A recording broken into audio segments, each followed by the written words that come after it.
vamos a conversar con Leonardo Curoto, quien es gerente comercial de Ambipar Environment y experto en ciencias ambientales de la Universidad de Chile, con el fin de aprender y además visualizar caminos a futuro. ¿Cómo está? Bienvenido a sus noticias. Hola, muy buenas tardes, Camilo. Todo muy bien, muchas gracias. Bueno, en primer lugar, un acercamiento previo. Ustedes, que tienen más de 40 años de experiencia atendiendo industrias de la minería, de la agricultura, construcción, entre otras, ¿cuál es la visión o la evaluación que tienen respecto a cómo la región de los lagos se maneja en cuanto a gestión de recursos, de residuos, perdón? Sí, efectivamente hay un tema a nivel país con la gestión de residuos y tendencias que están cambiando. Para nadie es nuevo conversar, hablar, ¿no es cierto?, día a día de los impactos del cambio climático, ¿no es cierto?, que ya sabemos, está absolutamente definido, que tiene que ver con el impacto de nuestras industrias y de nuestra existencia como humanos en este planeta. Y por lo tanto, tanto a nivel país como a nivel regional, estamos enfrentando dificultades para hacer una correcta gestión de residuos. Nosotros como empresa, Ambipar Environment tiene una visión particular al respecto y decimos que no existe un planeta B, por lo tanto estamos obligados a cuidar nuestro planeta A, ¿no es cierto? Y esa es nuestra misión, que las empresas que trabajan con nosotros puedan encontrar una forma de hacer gestión racional de sus residuos, transformando de una economía lineal, ¿no es cierto?, que es esto de producir para descartar, hacia modelos de economía lineal. Particularmente en la región de los lagos sabemos que hay un problema de lugares de disposición final, ¿no es cierto? Los rellenos sanitarios, los vertederos cada vez más están presionados.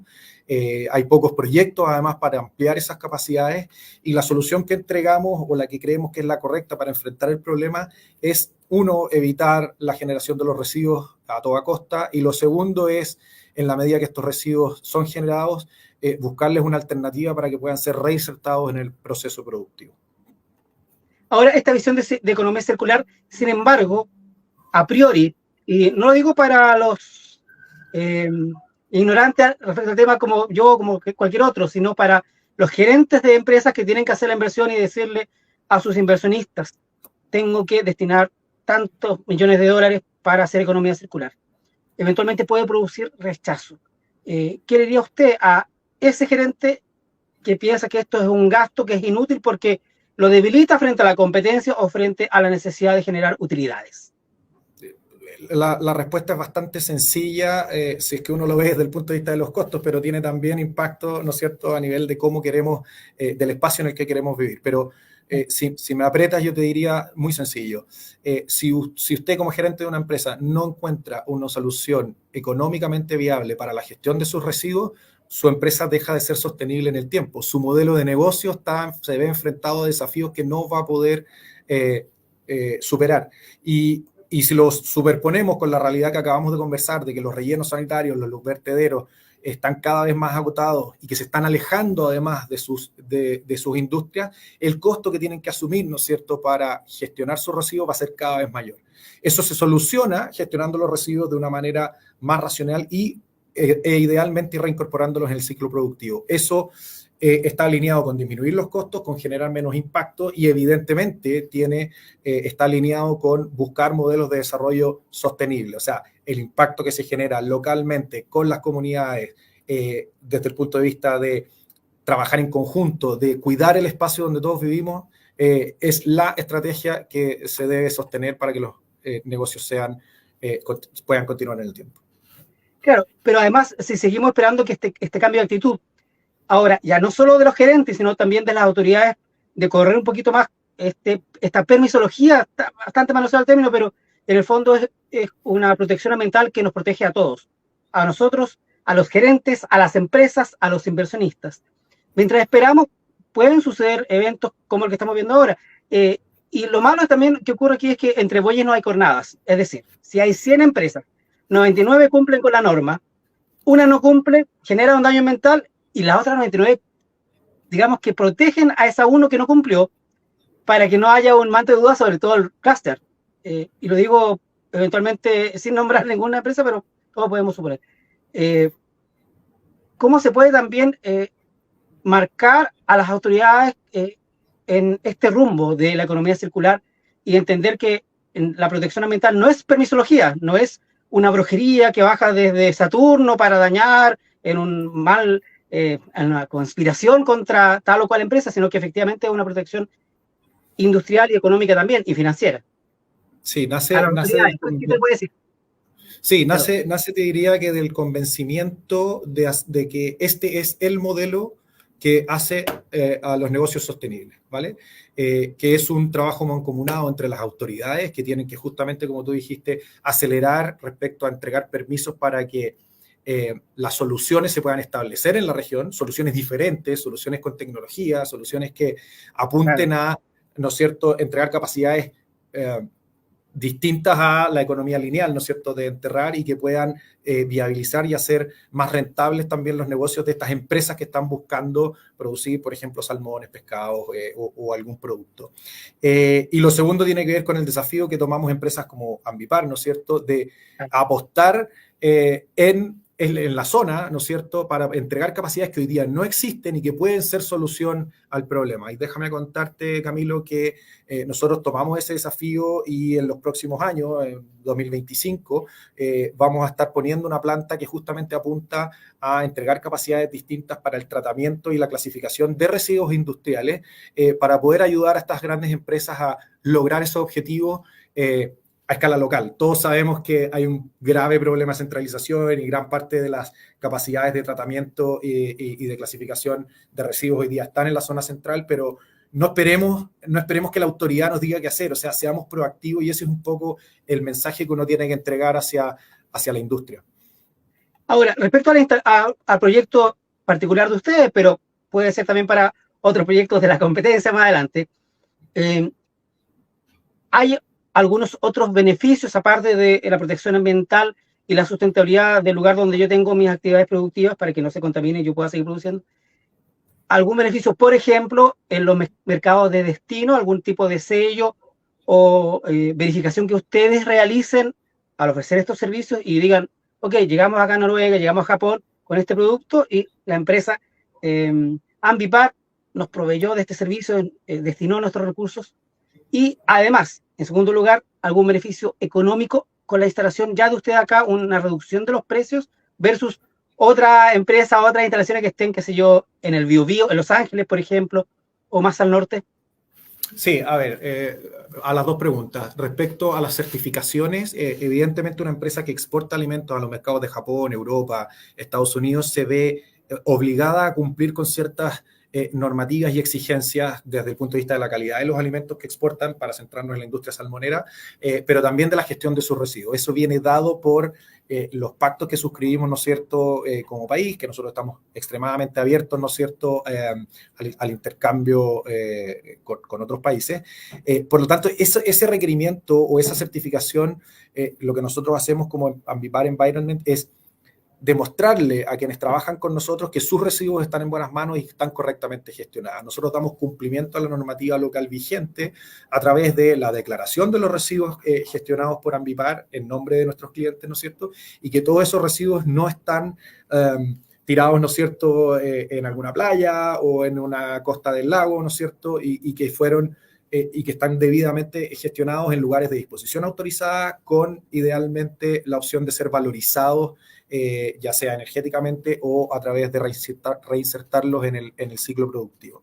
Y a la segunda pregunta respecto a los costos, evidentemente los beneficios tienen que ver con, uno, asegurarse que yo voy a tener un lugar donde llegar con mis residuos, hablando, ¿no es cierto?, en nombre de nuestros clientes, que me da la certeza de que esos costos no se van a disparar por contingencias ambientales.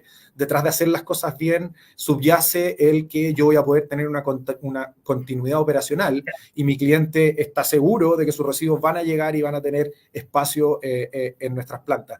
Y lo segundo era lo que comentábamos al principio, que es que nosotros nos acercamos a la fuente de generación de los residuos, por lo tanto somos más competitivos que llevar los residuos al Biobío o llevarlos a una región diferente a los lagos, ¿no es cierto?, que es donde se están generando. Detrás de la gestión de residuos siempre tiene que haber una lógica de optimización logística para que los impactos generados sean los menores y el costo asociado también sea lo menor posible. Y en este marco, ¿cómo se entiende y se aplica la ley de responsabilidad extendida al productor, ley REP, que es un instrumento que se aplica también a la protección del medio ambiente, pero vinculándola con la actividad productiva real? Hay dos alcances de la ley REP relacionados con la actividad industrial en los lagos, pero también en todo Chile. Uno tiene que ver con los envases y embalajes, que es uno de los primeros reglamentos que fue aprobado, ¿no es cierto?, y que le da el músculo a la ley REP, y que se generan, ¿no es cierto?, para poner un producto en cada una de nuestras casas. Nosotros como consumidores compramos, ¿no es cierto?, un salmón que fue producido en la región y que tiene que llegar en un embalaje a un supermercado, a un minimarket o a un mercado donde nosotros lo vamos a comprar. Ese envase es sujeto de la ley de responsabilidad extendida del productor y las empresas deben financiar su recolección desde nuestras casas. Ese es el primer alcance y eso es lo que llamamos los envases de origen domiciliario, ¿no es cierto?, envases y embalajes de origen domiciliario. Lo segundo tiene que ver con lo que pasa en la misma empresa, con envases y embalajes de origen industrial o no domiciliario que fueron consumidos por las empresas para producir el salmón. Hablemos, por ejemplo, de alimentos, que debe comprar una salmonera, una pesquera para o una piscicultura para alimentar sus peces.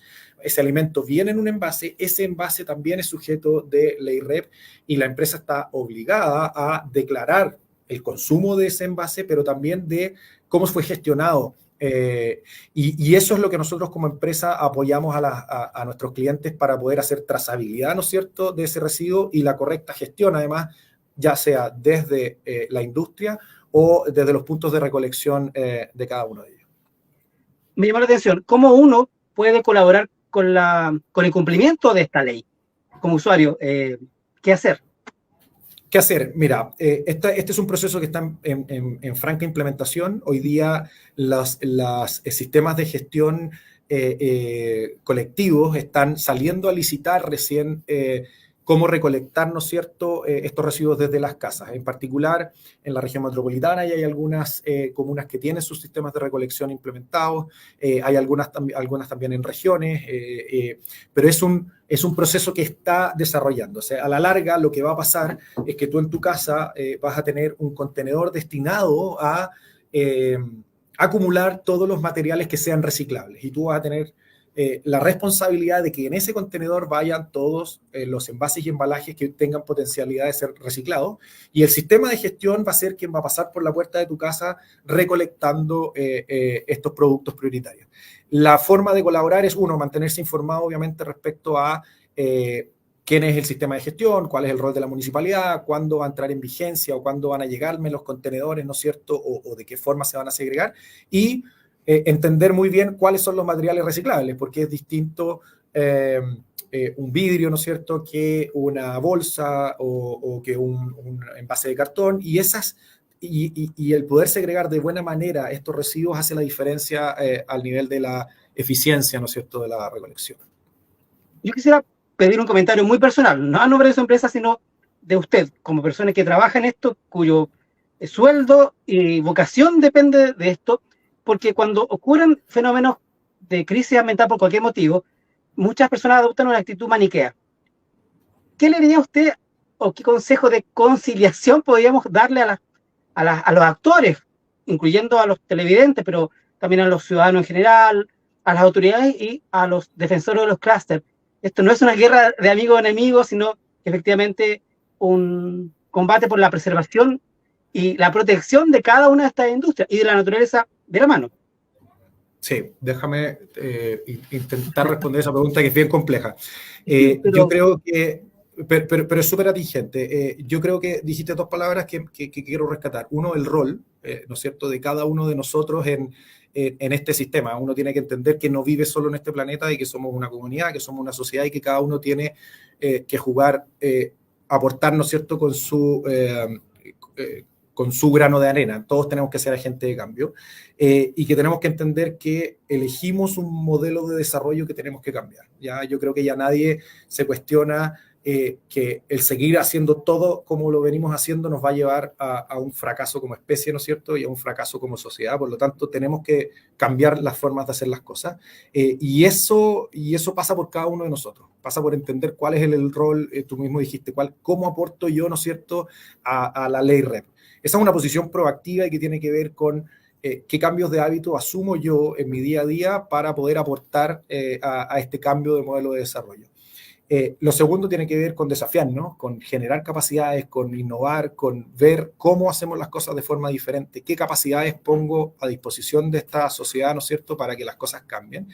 Y lo tercero tiene que ver con entender que toda actividad que desarrolla un ser humano o una industria genera un impacto y que ese impacto tiene que ser medido, primero, y segundo, gestionado. En la medida que entendamos esos tres pilares, yo te diría que podemos ponernos de acuerdo respecto a que todas las actividades son necesarias, que todas debiesen tender a generar mayor beneficio y no perjuicio.